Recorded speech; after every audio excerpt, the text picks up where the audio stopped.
Cool. Already.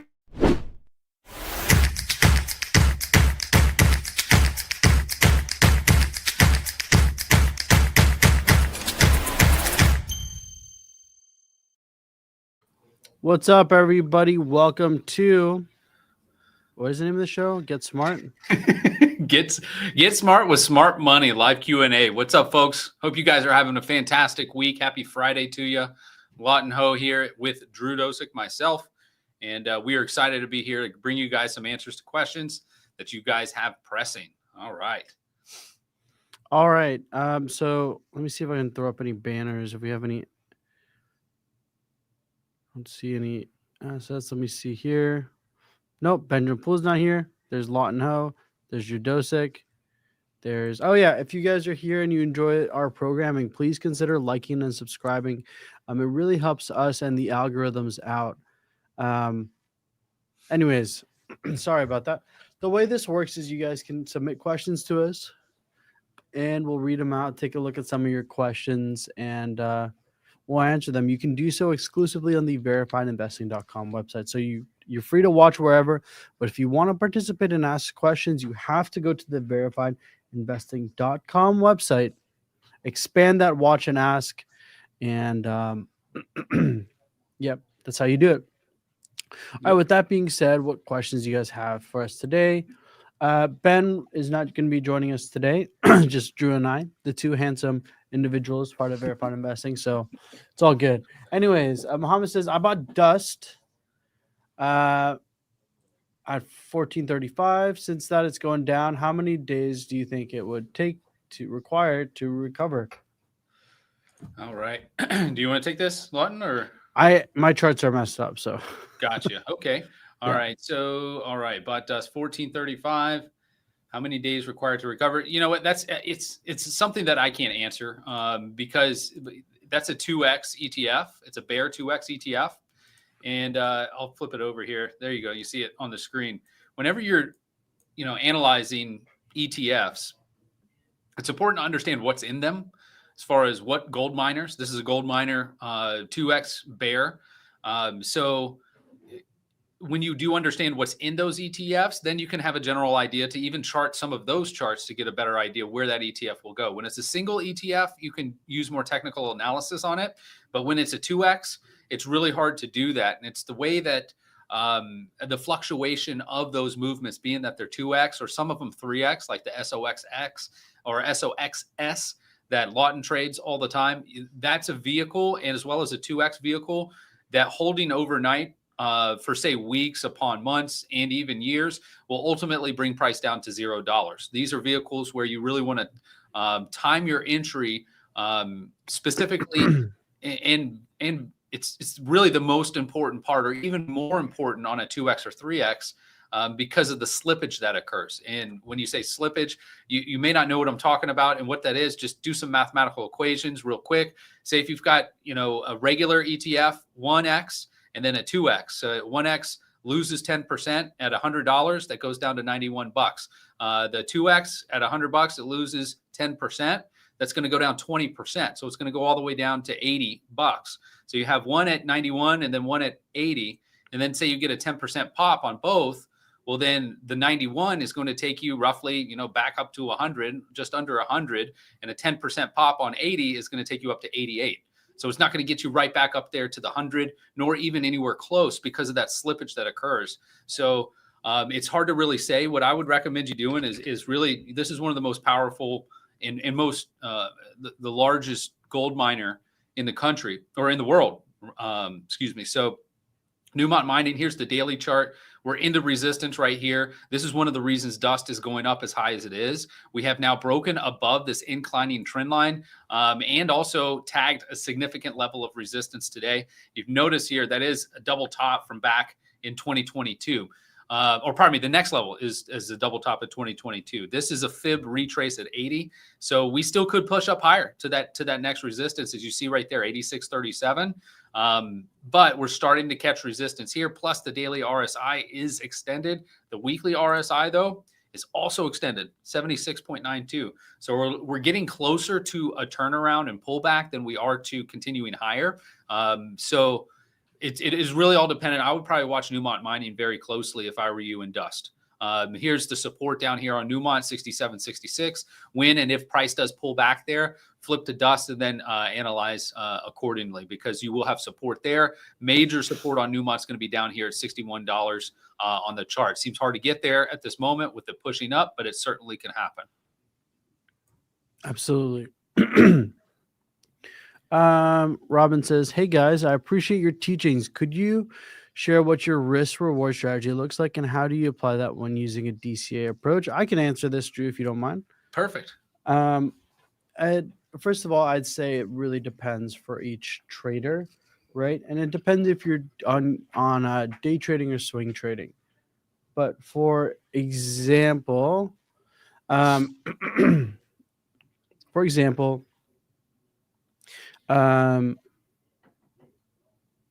when I enter a swing trade, right, I generally am using or at least a risk to reward ratio around 1.5 or higher, right? So which means my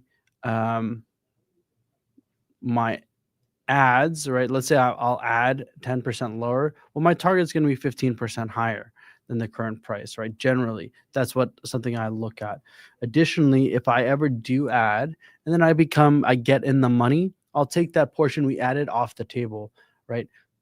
So everything from then on is bonus profit, right? And it gives me a maneuverability to kind of mitigate risk in that way. Right. And what I do, my service in particular is called the dividend trader. So I'm buying well-known stocks like Target, for example, or UPS or UNH or whatever that are low on the charts that pay a dividend. So the way that they're structured is that you'll collect passive income while kind of maintaining a strong name that's due for a bounce, right? And if it does come lower, instead of stopping out, we just keep adding and collecting more dividend payouts, right, over time. So it really depends if you're talking about day trading or swing trading, but for me, that's generally what I do. I don't know if it's any different for you, Drew, the way you like to handle things, or you want to add anything. No, it's basically the same way. The DCA method is exactly like how Lawton described, and I like that answer. So yeah, I love it, man. Okay. So Robin says, "Hey guys, how do you keep keep track of your average price level? I never really see you indicate that on your charts. Do you track it somewhere else?" I mean, it's in our brokerages, but also it's like basic math.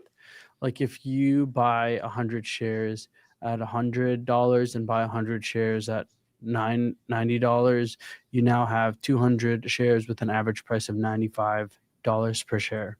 Yep. Right. Yeah, and I think really, Robin, to answer your question, just like Lawton said, it's just the simple math one. But then I don't have my trading view that's displayed linked up to my brokerage, and that's probably what you're asking, I'm guessing. And I've got other screens. I'm fortunate enough to be here at Verified Investing, where I have 4 huge screens that I work with at my workstation. So I've got my brokerage with swing trades over on one. I even got a laptop I pull up to add a 5th screen that has my Coinbase accounts. So I just got several different screens around me with those levels. So it's not on my trading view, because as you see here on my trading view, I use this a lot for display and teaching throughout the course of the day with the live day trading room, as well as this for our viewers on YouTube. So I try to keep it as clean as possible and keep my brokerage info on another window. Absolutely. Next question James says, "What's your outlook on the market after the Fed gives 25 points? Will there be a lot of upside in the market, or will things cool off? We have a fair amount on longs, but also a fair amount of shorts." Yeah, that's a tough question, because not every time when the Fed cuts rates, we get an exact response that's 100% guaranteed. If you look back on when the Fed has cut rates. We cut rates in March of 2020. And so if you go back here on the chart, so March of 2020, we were already in the depths of COVID. So the markets went up from there, right? So we were cutting kind of for a reason to stimulate growth and stimulate the economy when everything was contracting and closing, right? The real issue and the one that sticks out in me is 2007. Okay, so if you go back to 2007, in September of 18th of 2007, which is basically right here. And you can see that's right before the financial crisis. Well, that's when the Fed started cutting rates.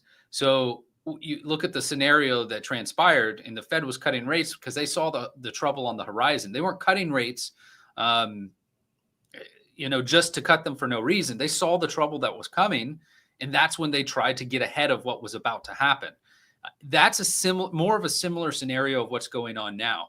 If you look around the world, a lot of other countries have already cut rates, and the United States really has refrained from doing so. And then we just got hit with a big revision on our jobs number. And that was one of the reasons Jerome Powell held off on cutting rates. He didn't want to have a scenario where we had tariffs hit the market, increasing costs, cutting rates, stimulating growth, which would also increase costs on things. Because think about it, when we're in COVID and everybody's getting these checks, we're sitting back, and a lot of people aren't going to work. They're buying stuff. Whenever you're not working, you're more apt to start buying other items. And if everybody's got cash to buy stuff, it's just a simple supply and demand situation. If there's higher demand, the cost of everything's starting to go up. So that's the battle Jerome Powell fights. And so if we are going to cut, which it looks like very high percent chance, we're going to get cut September, October, and December. That's probably not good in the long run. It's not like, hey, we're cutting rates, trying to spur growth, but everything's hunky-dory. Don't worry about it. So this is a puzzling time. We're kind of delayed on cutting the rates. So I think it's overdue. But then now, is it going to be too late? Is it going to be a scenario like what happened in 2007 where we cut rates and then start having a big collapse? I don't have a crystal ball. All I can say is in this scenario, cutting rates should not necessarily be it's not triggering me to become ultra bullish. Let me just say that. I think we need some sort of pullback before we can start pushing higher on the charts. Yeah. That kind of makes sense, right? I mean, so, once the rates do get cut, that should, in theory, be good for the markets, right? The market should like that. Yeah. Especially small cap stocks, right? A lot of small cap companies aren't profitable. So those companies are borrowing money to stay afloat, and borrowing money has a cost. And if interest rates are higher, it's going to be harder for those small caps. So cutting rates is actually better for small cap companies. So yeah, it is stimulating. So should we buy the small cap, the IWM? That has had a beautiful chart. That's a great question. Check this out. So IWM, look at this march up it's had. This is the monthly chart. 1, 2, 3, 4, 5, 6 months since its low. Now we know April put in a low for a lot of different stocks, indices, etc. But this really has been marching up almost steadily. Let me see. We just barreled through resistance this last week. All-time highs are right here up at 244.98. Yeah, should we buy small caps? Maybe so, but really the time to buy them was a while ago. It was basically when we broke this consolidation, which was here in June. When we broke that started signaling, all right, something's changing here in the IWM. And but hey, it's any pullbacks. I'm never a proponent of buying when stuff's extended, because price eventually comes back down. Look at the patterns. Like even this is somewhat of a parallel pattern. Moves up to the top, eventually comes down to the bottom. And had you been buying all through here, well, you're out of the money until it comes down to the bottom, which really wasn't that much high from this pivot high. So anyway, it's kind of how I feel on that. It's puzzling, right? It's a great question, Lawton. Like none of us have a crystal ball. None of us would have guessed we've had this big of a bounce since April, right, Lawton, without a decent pullback. Definitely not.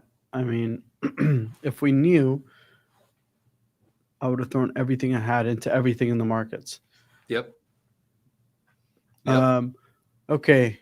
Keaton says, I'm in biddy average 19.8. Should I hold it for potential pullback of Bitcoin to 100K before it rallies to 150 this year?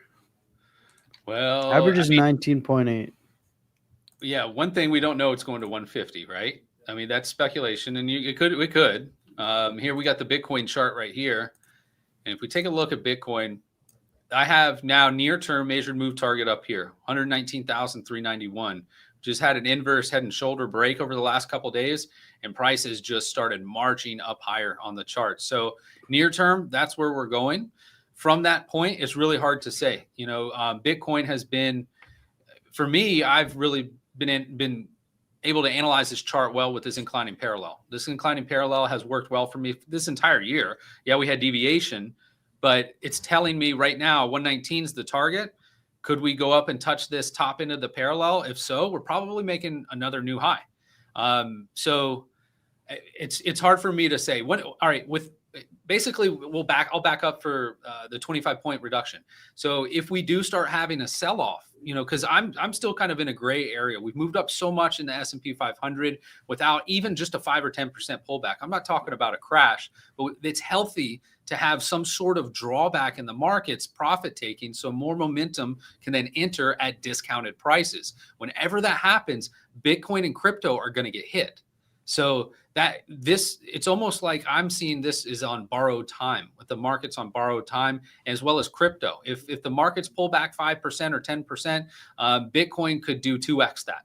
So in that case, then your biddy will likely be tagged. But I think it really depends on when the markets start pulling back. One thing you can always gauge, crypto is usually a leading indicator. And you can see here, we're not at all-time highs on Bitcoin, but we are on the SPX. So that could also already be the leading indicator. However, Bitcoin's starting to march right back up. Very gray area time frame right now. Hard to really get good insight. I've heard Lawton, you've said that too a lot this last week, right? Where it's just like Oracle going up.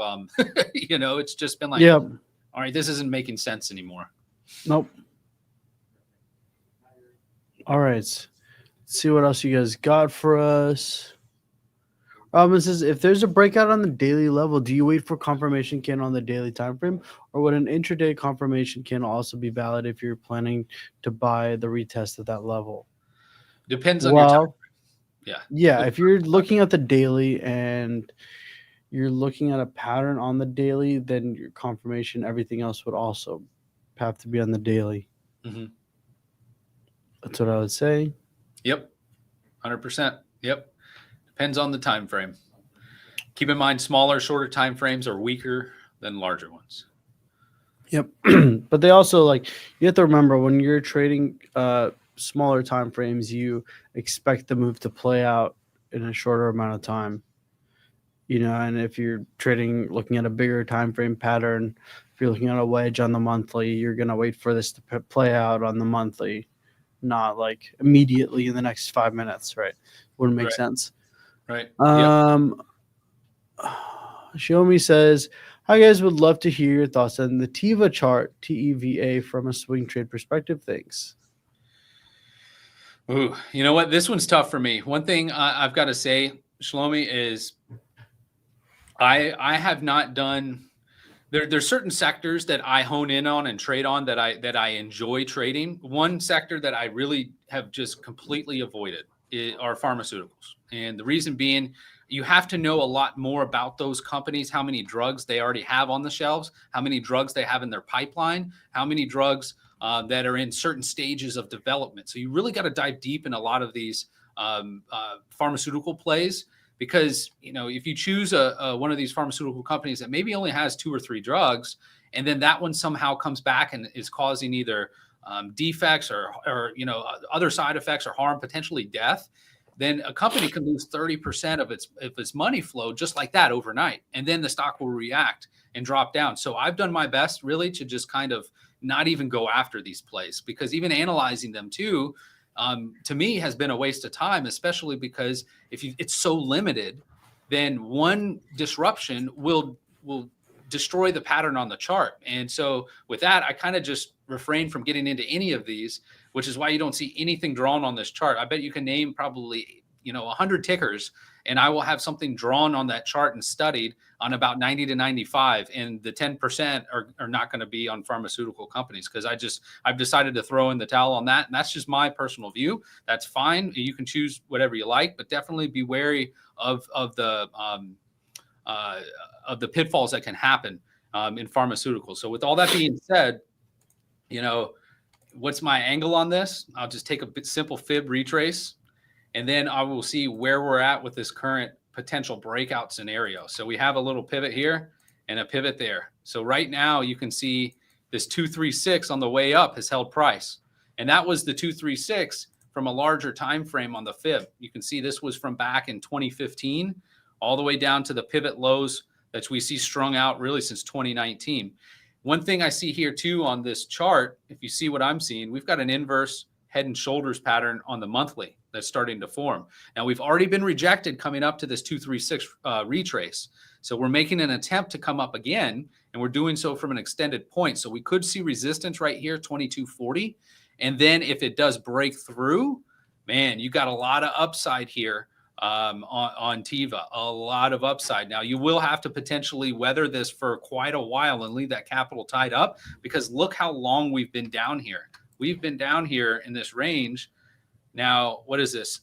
Almost 3,000 days, so it's been down here for a really, really long time. Now we do have the potential to head up there to $40 with this move, but it could take another 1,500 to 3,000 days to do so. So just keep that in mind. I love this. You've got a potential near-term breakout in the near future.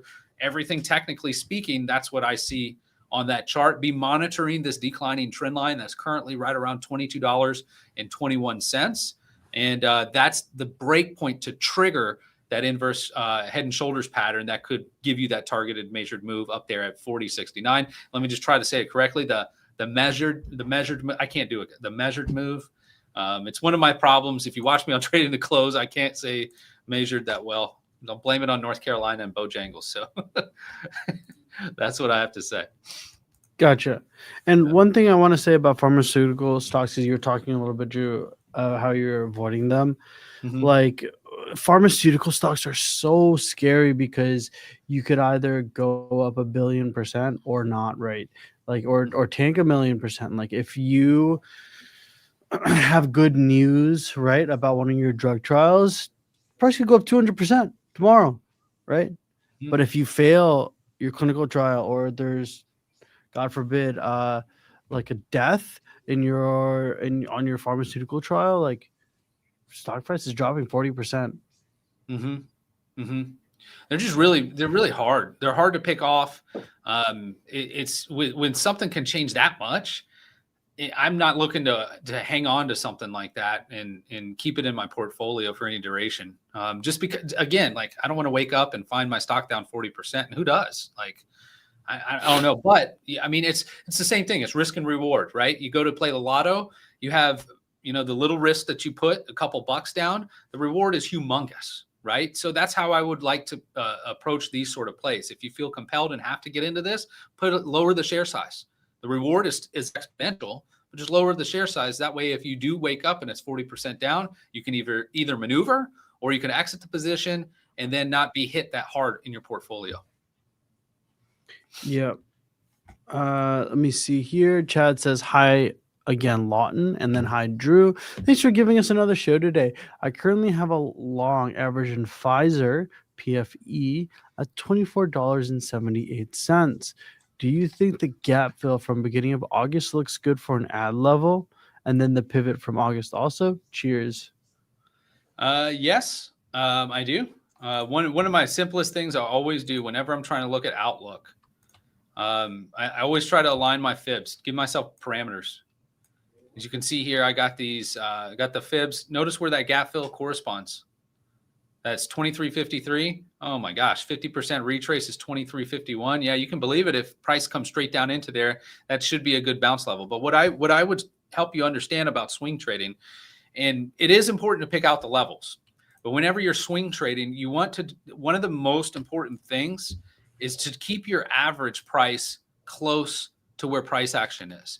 Now, it doesn't have to be 1%, 2%, 3%. It can stretch. You can leave that yourself more room. Give yourself 10% plus of room and then add to the position. Because if you're adding too quickly, well, then you're loading up a lot of capital in one small spot on the chart. And if you're wrong and price goes down to the next level, much like what's displayed on this Fibonacci retrace, where we're going down further, from 23.51 down to 22. So, I mean, it's not the biggest of percent changes, but still, now we're talking about the next level. So if you space yourself out, 10%, look how much 10% covers in just this short-term fib retrace sequence. That way it alleviates stress from you too. So try to find something roughly 10% or more down from your average, and then find support levels there. If you're compelled to continue to add at these gap fills, you could find yourself in a bad situation if we do start having price turnover. I found out the hard way when I first started shorting positions. Every time I was out of the money, I was dipping a little bit more shares here, more shares there.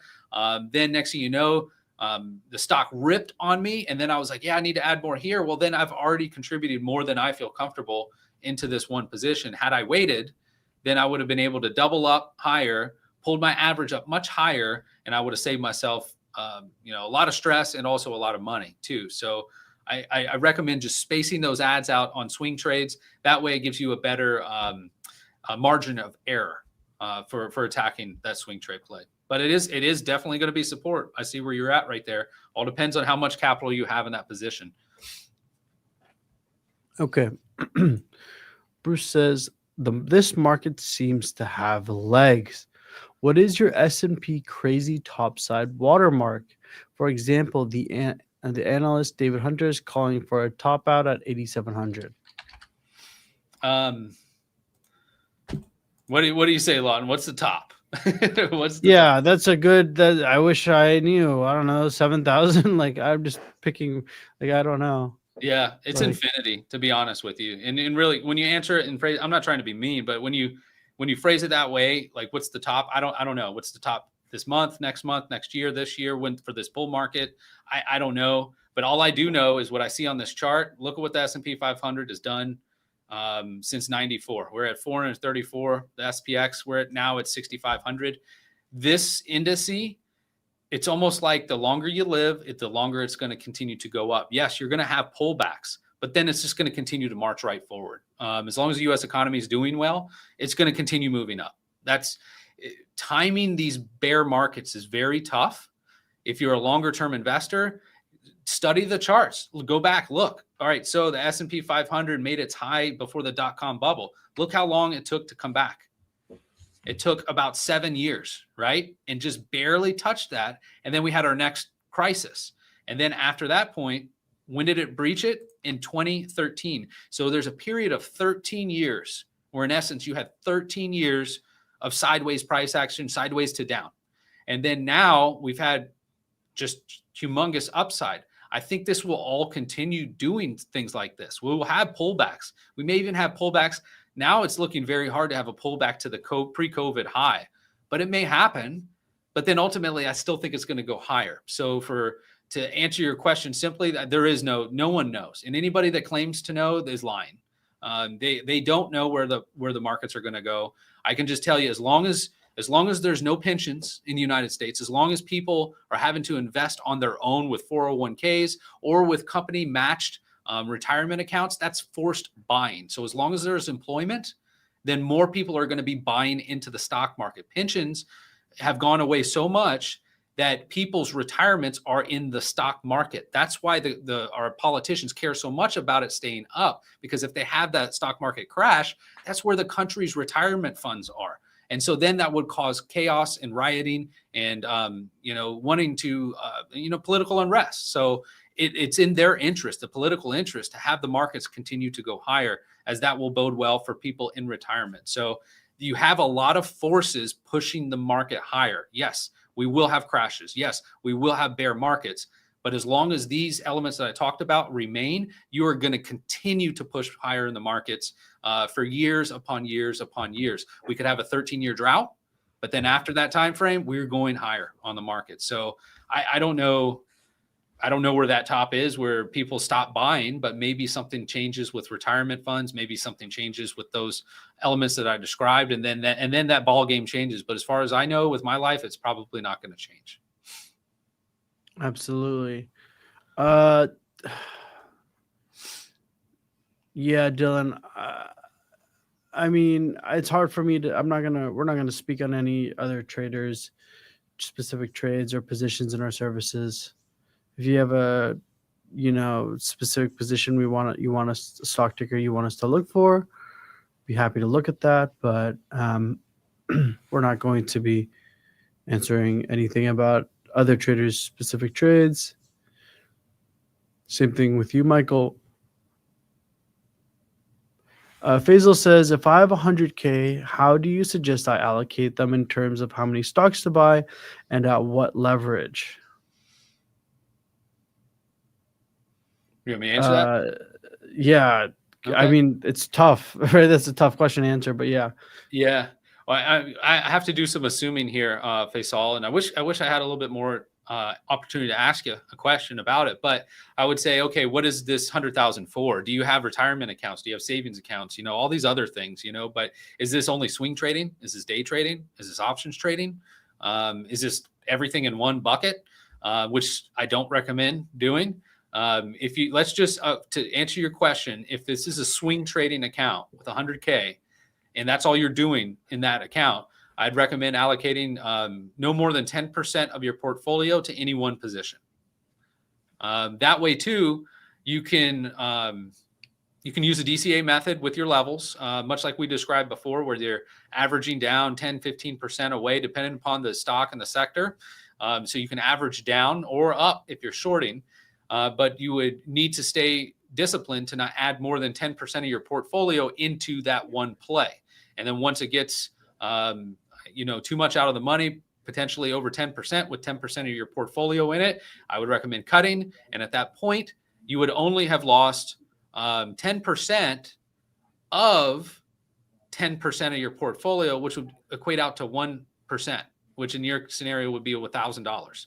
So you can have 10 losers in that scenario and only lose a total of 10% of your account.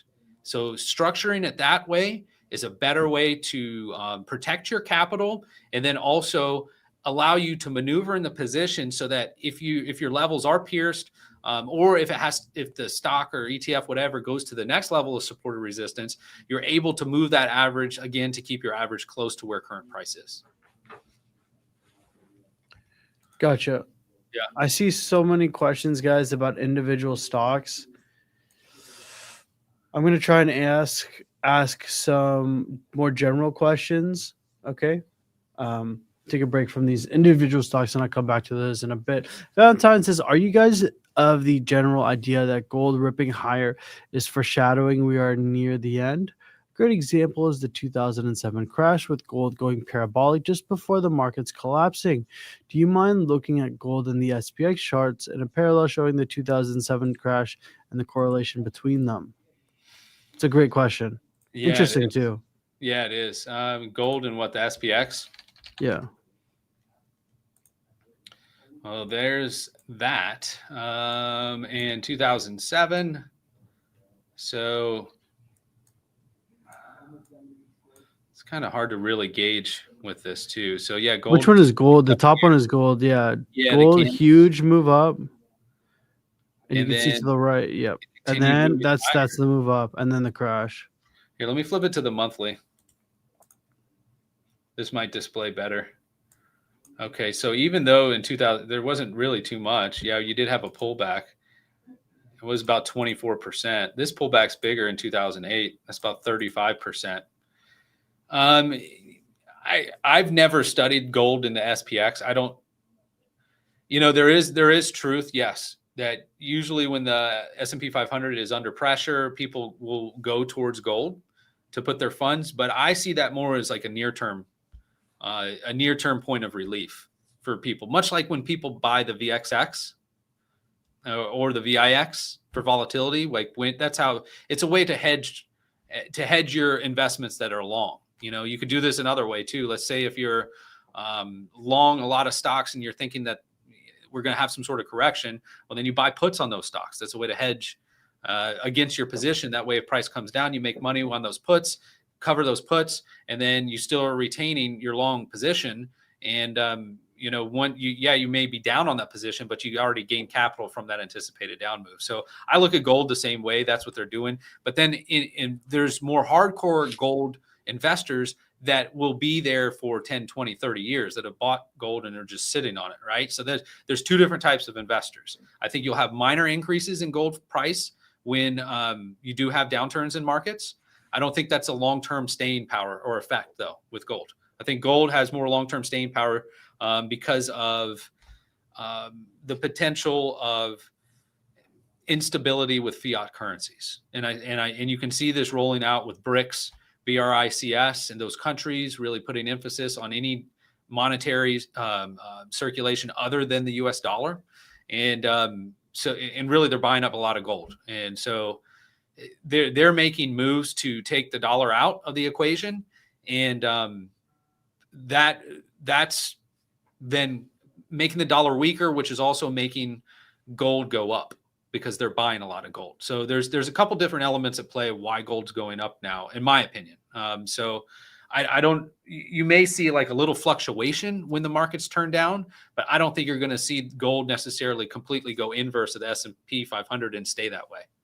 Thus right here, look, gold's marching up and gold's marching up and the S&P 500 is marching up. So it's one of those things.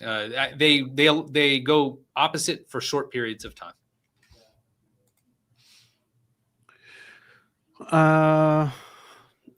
All right. Mark says just reaching out. 140 people watching and only 15 likes. Great show. Yeah, guys, if you're enjoying this content, thanks Mark for the plug. If you're enjoying this content, guys, please consider liking us, subscribing to us on the Verified Investing YouTube channel. Would really appreciate that. Yeah. Looks like Mandy's up next, asking a question about cycle dates and what's coming up. Yeah, Mandy. Yeah, absolutely. We've got we're currently in one right now. September 5th was the most recent cycle, and it's a bullish cycle. It's a bullish push. I just didn't foresee us to continue to push up like this because of what I stated earlier. We have not, from this April low, have not had a 5 to 10% pullback. That's the thing that's just puzzling to me. If you go back to something similar with this V-shaped recovery, you don't have to go back far. We had it during COVID, and you can see here on COVID's march up, we marched up, and then we had an 8% correction before we got to pre-COVID high. Then we marched up above pre-COVID high, and then we had a 10% correction. So we had two during this march up, and then currently we have none. So that's the whole part that's really throwing me off, even though we have a positive bullish cycle occurring right now, September 5th, for about almost 2 to 3 weeks. It's been pushing up on the charts. Next upcoming cycle dates are going to be time-based. They're going to be Gann time-based, and it's not going to be any dual factors. We have the beginning of October. We are potentially approaching a period of a pivot. That roughly is, here, let me see. That's right at, it's going to be basically October 6th, October 3rd or 6th. That should be a time frame that I'm paying attention to for a new potential pivot. We do have there's not really else besides that this year that are really strong alignments, aside from time-based counts that Gann's taught. Aside from that, we'll have to roll everything into next year before we see some significant pressure hitting the markets that I see. Got it. Let's see here. Faisal says, can you please let me know about leverage? It's my swing account and money in my savings. What do you want us to tell you about leverage? Like with your 100K or whatever? It's hard for us to tell you how to use your leverage, right? We're not financial advisors like that. I think it's, I don't know, Drew. Do you have anything? Yeah, what I'd recommend, Faisal, like we're swing traders. I'm not a certified financial planner or advisor. All I can do is just tell you what I would recommend doing. Now with swing trading, you can use up to 2x leverage, right? I don't know where you're at with your trading career, experience wise, beginner, intermediate, expert. If you're starting out, it's always best to go low share size, no matter what you're doing. Even if you're starting day trading, just do like a handful of shares, 1 or 2 shares, 5 shares. Get used to the pattern, get used to the pace, get used to the emotions it puts you under, get used to your own brokerage system, entering and exiting the trades. The same thing applies even for swing trading. Study the charts, find the levels, enter a trade, go light. If you're isolating down these levels correctly, you see that play out, fantastic, and you get more comfortable, then start adding more. I wouldn't just jump right into it and say, okay, I can swing trade, use 2x leverage. I got a 100K account, so I'm using $200,000. I'm maxing out my account, because the worst thing to do is become handcuffed when trading. When you're handcuffed, you can't add to your position. You're stuck watching that chart, and say you're over leveraged, well, then you get margin called. So getting margin called is forced liquidation of your positions. And that's, you don't want to have that happen and see that 100K account dwindle down to 70 or 50 real fast. So I'd recommend going the route first, planning almost to never use the 2x leverage, at least for beginner and intermediate stage. And then once you get to more expert, then you can start, some positions will go against you. Maybe you might need to dip into some of that to use, and then use that leverage at that point.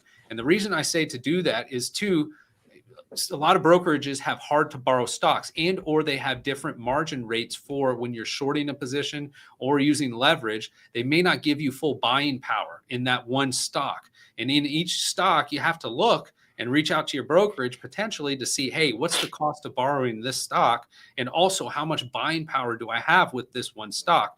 And so if you just use cash, you avoid all of that. You could just use your cash. So you start getting a little bit more complicated, a little bit more complex when you're going into leverage. That's why I'd recommend just first get the foundation, learn all the basics first. And then after you've done that and you have the time to then potentially reach out to your brokerage and or get on hard to borrow lists, that would be the better route. That way you're already prepared and got the simple process down of getting in and out of trades, et cetera, before stacking on too much stuff for you to do all at once. That's what I'd say is the best route. Yep. Alan says, I heard Garrett says that he has never seen so many CEOs and COOs and such selling in his lifetime. My question is, where are those CEOs and COOs putting all this money? Cash, bonds, or other stocks? Yeah, good question.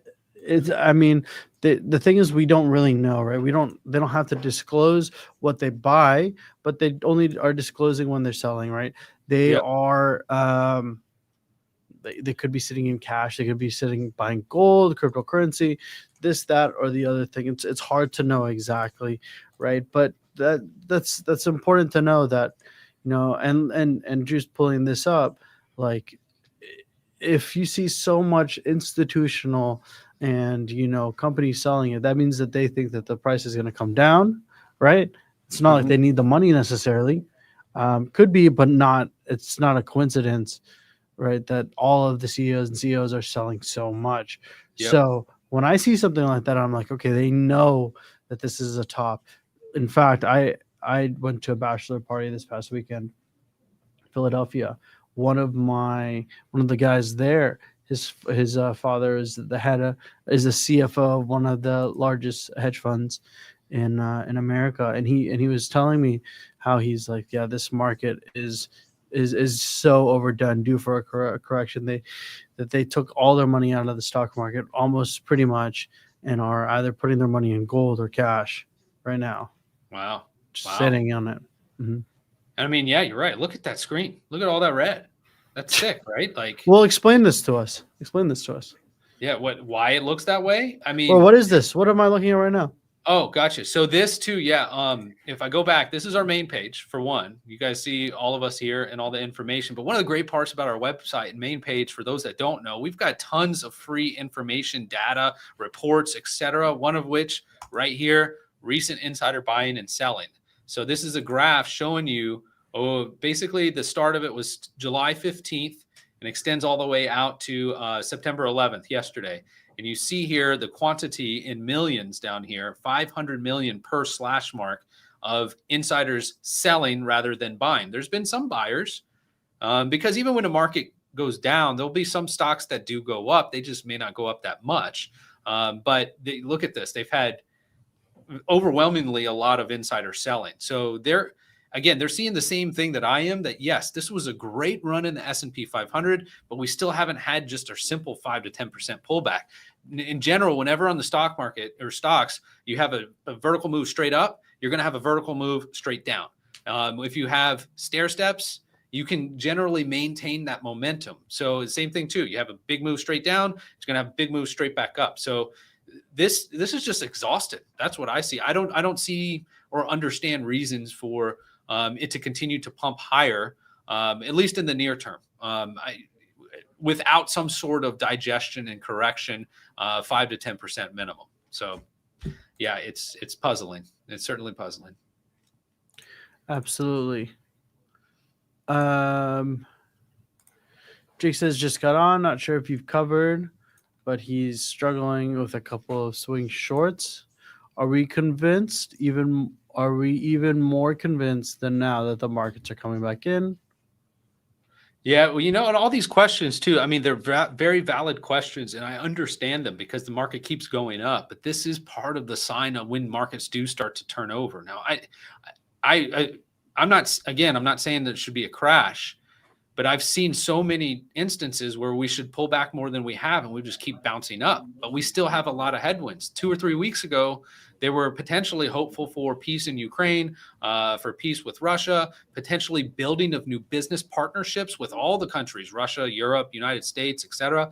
And that's out the window. And matter of fact, over the last week, we've had incursions into Poland. So as far as Black Swan events, there could be one right on the horizon where 3 weeks ago that was ended up not even being a case anymore. We were going to potentially move right past that and try to get back to business, back to everybody traveling and also purchasing goods. Well, now that's in question. We have a scenario where we're losing a whole bunch of jobs, big, huge downward revision on the jobs report. Inflation is going up, and we're going to cut rates. It's getting towards the point of stagflation, and who knows if this if there's another Black Swan event that erupts. We're in a fragile environment with us to be at the all-time highs. Let's just say that. It's curious. Yeah, I mean, think about it, right? We had literally Liberation Day, and what the markets do, they absolutely got obliterated, right? And that was like the first sign of, ooh, this is bearish. Ooh, this is actually weak. And now we're back up and even higher. Like that didn't even happen. And like the craziest thing is that we don't have trade deals done. Like we don't have that many trade deals done, They're still they're just postponing these these tariffs till later. Postponing. But at some point, we have to realize that even if a deal gets done, tariff rates will go up, right? And where is that price going to go onto?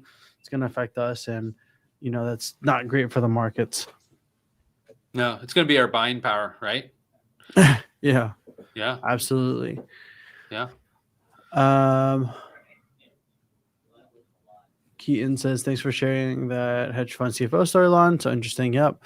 Tommy wants to know, is Cardano ADA USDT forming a cup and handle on the daily?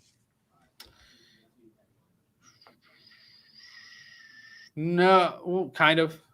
Well, you want to see kind of a rounded bottom, right? Yeah. But I would like to see this pivot.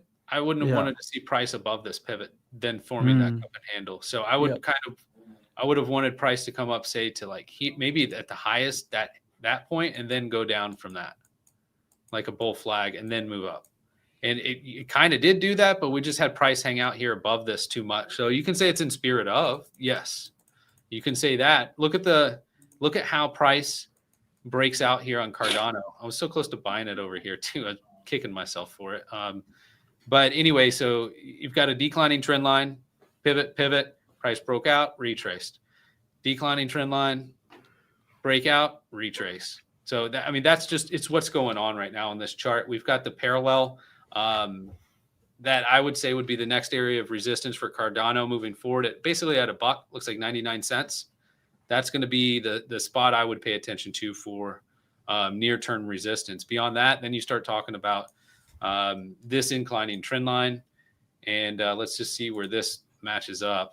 Probably is more likely from this pivot. That's probably the next level. Should it break out? The breakout's $1.07, $1.11, depending upon when it hits. But I don't see this as being bad. As long as we're trading within the top 50% of this inclining parallel, Cardano's doing fine, even though it's been left behind compared to Ethereum. But I think it's still going to be moving up on that chart. Yep. Let's see here. Kathleen says, how do you suggest we learn how to short stocks? Well, it depends on a couple things like your brokerage, and you have to have margin enabled. We don't really have a resource that teaches you how to short a stock. That's going to come eventually in one of our courses. But in general, like in order to short a stock, and what shorting a stock is selling when you don't own the stock, right? So you're borrowing it to short it, and basically you make money as the stock goes down, and then you lose money as the stock goes up, as opposed to buy and sell, where when you buy something, as price goes up, your value goes up, and if it comes down, your value comes down. It's just the inverse of that. But it can be risky. So make sure to do proper research before entering into that. I just want to say that we do have a weekly wrap up in about an hour. Garrett Soloway is going to go live and wrap up the week for us, right? He's going to explain everything that we've got, going on in the markets. Just recap of it. I'm sure he's going to talk about Oracle and a bunch of other things like that. With that being said, guys, we have about 5 minutes left, I believe. So if you have any final questions, make sure to get them in now. I know there's a lot of questions, guys, but unfortunately, we're not going to be able to get to every single one. But we appreciate you being here and asking questions. Mm-hmm. Anyways, all right. I'll let Drew, you can pick a question. All right, good. And then I'll pick a question, and then we'll cut it there. So cool. You pick one, then I'll pick one, then we'll cut it. Awesome. Lee, let's go with GS. GS, could you provide any insights on Lulu? Is it a good time to get in? Looks like this has been beaten down to 52 weeks lows today. Yeah, it has really been beaten down. So let's go back out on the chart. Let me do the monthly time frame. I always do this too. Whenever I'm pulling up charts, I want to see a bigger picture, bigger time horizon to see where could price go to the rock bottom if I'm wrong. If I want to get into the stock, where is it going to go, right? Where's the next level, okay? So I would just simply come over here, draw this trend line. That's probably rock bottom, $107. So as long as you know, now, of course, I could be wrong. Price could come down lower, but this is a longer term trend that price deviated from literally for just 2 months. Other than that, it's been above it. So I'd say, okay, that's where I could be. That's the floor. So then next, can I get in here and then average down here and be okay? That's what I would mentally. That's what I would think. Now, is this level a good level? It's definitely near its lows. We're putting in some positive divergence here on the RSI.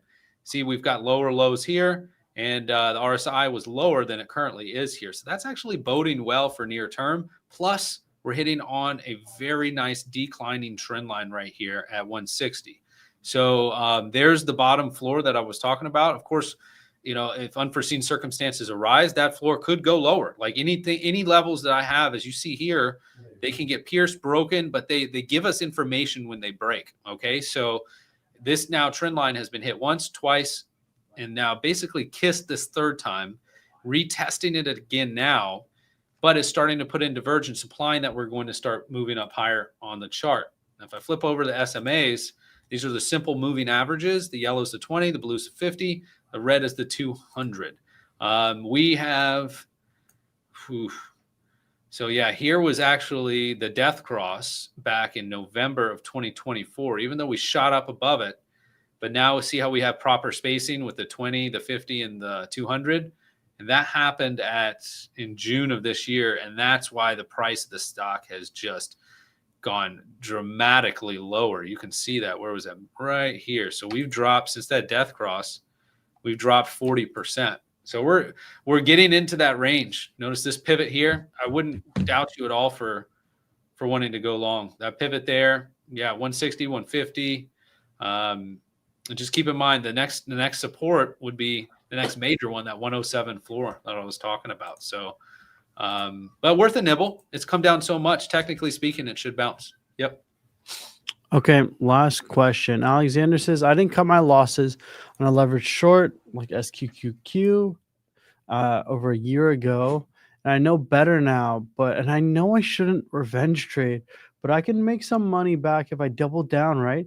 I don't want to just cut it now with markets at all-time highs. Well, that's tough. First of all, that's tough. I'm sorry you're in that position. But something to note about these, holding these leveraged ETFs over time, that they lose value due to slippage, right, over time, right? So the value is only going to continue to go down over time. Kind of like the options, is the closer you get to the expiration date, the premium value of the premium goes down. This is not quite as extreme, right? Not as insane, but I let's say you double down now. Right, and Drew, just scroll back. What was the price of the SQQQ a year ago?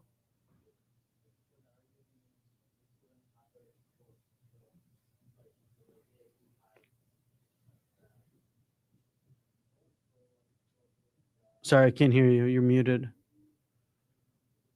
It was 41 to 47. 41 to 47. 41 to 47, right? So your average would be where? Like in the low, let's say it's in the 30s, right? Your average should be somewhere in the 30s, right? So then you're doubling down on what are you going to sell? What, you're going to make money when the SQQQ doubles in price? Are you expecting it to double in price? When you trade with this mentality that, like, I'm sure that I can make money now, right? You're more prone to making more mistakes. And that's what we call like trading with emotion, right? Yeah, it sucks sometimes, but sometimes you can take a loss. Now, with that being said, do the Qs look like they favor a pullback? Does the markets look like they favor a pullback? If you did double down and price went back higher, would you potentially get to your break even? Yeah, potentially, right? But I would say that if you wanted to add to your position, I would treat it almost as a separate position. Be like, the Qs are at a great level. They're at resistance. They should pull back. They favor a pullback. Let me buy the SQQQ, right? And then I would cover at support for the Qs. I wouldn't wait for my break even. I would not wait for, anything else. I would cover when it makes sense to, right? I don't know what you think about that, Drew. I think that's smart.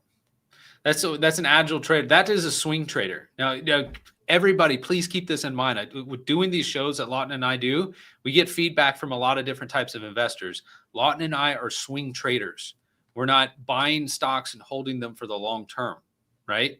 So it's a dance. You're constantly going back and forth in and out of these positions. It's not, if I tell you, or Lawton tells you that level of support, you get out of it and then you come back over and say, 4 months ago, well, hey, the Qs are lower now. Well, that was the near-term support that Lawton referenced. And so that was correct, what Lawton gave you as advice. And I just wanted to clarify that just to make sure there's no confusion for anybody, thinking if we tell you to get out at a support level, that's the bottom and the bottom, because these stocks change every day.